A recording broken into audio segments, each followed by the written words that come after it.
Puasalah, nanti Anda akan lihat pembebasan. Karena ketika Anda berpuasa, Anda fokus sama firman dan Tuhan, iman Anda itu terjaga, punya harapan untuk bisa menang. Yang kedua, Ezra, bangsa Israel itu sudah harus kembali. Masa pembuangan 70 tahun itu sudah selesai. Ada beberapa hamba Tuhan yang dipanggil untuk membangun bait suci, salah satunya adalah Ezra. Ternyata Tuhan itu menggerakkan hati Raja Persia, Raja Artasasta. Diberikan dengan limpah-limpah persediaan emas perak untuk membangun kembali bait suci. Tapi karena Ezra itu malu untuk minta pengawalan dari pasukan raja mengawal mereka sampai ke Yerusalem. Sementara dia tahu ada banyak musuh dan banyak pencuri atau perampok di tengah jalan. Maka Ezra memaklumkan puasa. Mereka berpuasa dan Tuhan mengabulkan doa mereka. Gak ada perampokan, gak ada musuh yang menyerang mereka sampai dengan sukses. Tanpa pengawalan, saudara. Hari ini kalau Anda merasa tahun yang lalu ada banyak berkat daripada Tuhan dicuri oleh setan, tahun ini berpuasalah karena akan ada reward, yaitu perlindungan, terobosan, dan pemeliharaan Tuhan atas kondisi finansial Anda. Yang ketiga, Samuel. Ternyata waktu itu bangsa Israel itu kondisinya selalu dijajah, ditindas sama Filistin.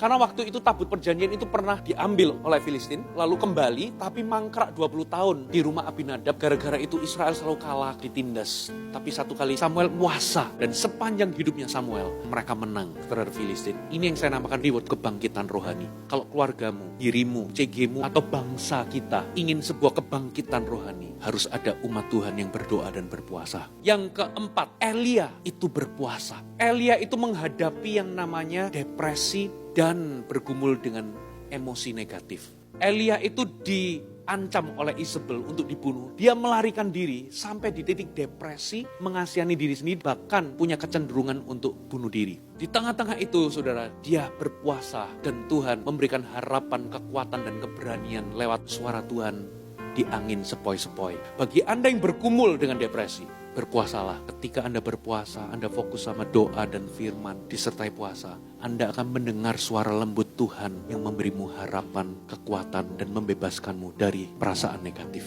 Yang kelima, itu janda Sarfat. Janda ini rela menyerahkan makanan terakhirnya kepada Elia. Memang tidak dikatakan janda ini berpuasa, tapi prinsipnya adalah dengan berpuasa, Anda itu punya reward, yaitu Anda akan punya kekuatan untuk menjadi berkat atau menolong orang lain. Yang berikutnya, saudara, Paulus itu berpuasa. Saulus ini menggebu-gebu, memburu orang Kristen, menganiaya, bahkan membunuh. Di tengah jalan menuju Damsyik, dia mengalami encounter dengan Yesus. Dia melihat sinar terang dan suara, Saulus, Saulus, mengapa engkau menganiaya aku? Dia rebah, matanya menjadi buta. Lalu dia tanya, apa yang aku harus lakukan? Dia tidak makan 3 hari 3 malam. Dia berpuasa dan disitulah tuntunan ilahi nyata. Dikirim Ananias membimbing dia sampai akhirnya dia memutuskan untuk menjadi pengikut Yesus. Lalu Anda berada dalam persimpangan dan membutuhkan mengambil keputusan yang besar, berpuasalah. Tuhan akan memberikan tuntunan arahan ilahi. Berikutnya, saudara, Daniel berpuasa. Ada 4 reward. Reward yang pertama, Daniel itu berpuasa dengan tujuan supaya dia itu bisa mempertahankan kemurnian atau kesuciannya. Dia gak mau makan makanan dari raja. Kalau Anda ingin menjaga kemurnian Anda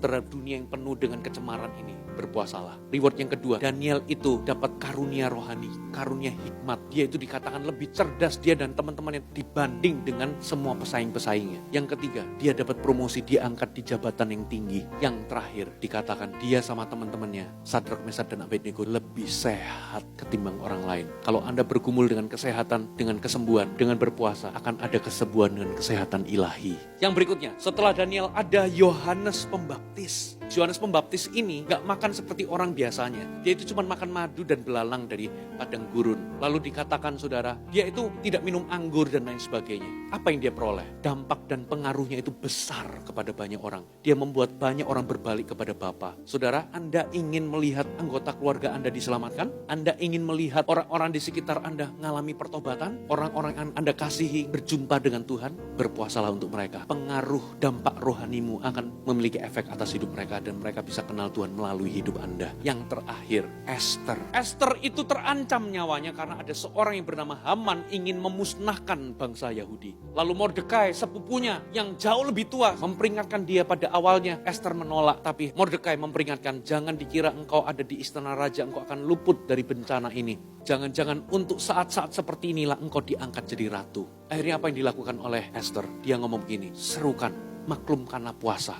3 hari 3 malam, semua orang Yahudi di Susan ini, termasuk ternak-ternak mereka jangan dikasih makan, jangan dikasih minum. Nanti aku dan dayang-dayangku pun juga akan berpuasa. Nanti aku akan ketemu sama raja, ketemu menghadap raja. Kalau nggak ada appointment, hukumannya mati. Itu penuh resiko. Tapi Esther berkata, kalau aku mati, biarlah aku mati.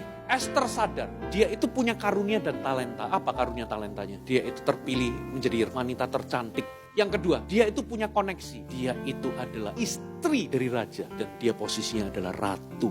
Yang ketiga, dia itu punya kepandaian. Tapi dia gak bisa andalkan itu semua. Saudara, kita itu hidup dalam dunia yang penuh dengan bahaya dan kejahatan. Ada hal-hal tertentu, uang kita gak bisa tolong. Kepandaian kita, koneksi kita gak bisa tolong. Kita perlu berdoa dan berpuasa. Apa hal-hal yang mengancam nyawa Anda? Kejahatankah? Atau mungkin Anda atau anggota keluarga Anda mengidap penyakit yang mengancam nyawa? Berpuasalah. Amin.